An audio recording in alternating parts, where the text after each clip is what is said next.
সময়ে আলু কিসের জন্য আমদানি ভাই? এই সময়ে আলু কিসের জন্য আমদানি? দেশের উত্তরাঞ্চল সহ সারা বাংলাদেশে আলুর অহরহ কৃষকের জমিতে এখনো পড়ে আছে। কৃষকরা আলুর ন্যায্য মূল্যটা পাচ্ছে না। আলুর কেজি ১২ টাকা, ১১ টাকা, ১০ টাকা এই দামে আলু বিক্রি করতেছে কৃষকরা। এই সময়ে ফির আলু আমদানি করতে হবে? জনস্বার্থে ভিডিওটি বেশি করে শেয়ার করুন। যারা আলু আমদানি করতে চাচ্ছে, তারা কি চাচ্ছে?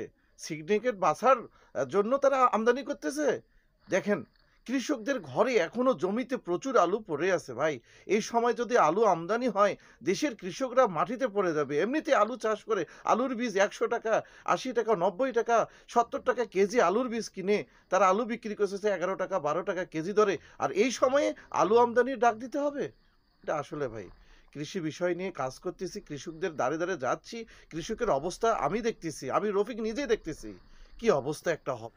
৩ দেশ থেকে বাংলাদেশে আলু আমদানির অনুমতি দিয়েছে এনবিআর। এই মুহূর্তের ব্রেকিং নিউজ। তবে কৃষকের কি হবে একবারও কি ভাবছে? আসলে কৃষকরা তো এমনি আলু চাষ করে বিপাকে পড়ছে। আলুর কেজি ১২ টাকা, ১০ টাকা, ১১ টাকা। কি হবে এই কৃষকদের, সাধারণ কৃষকদের?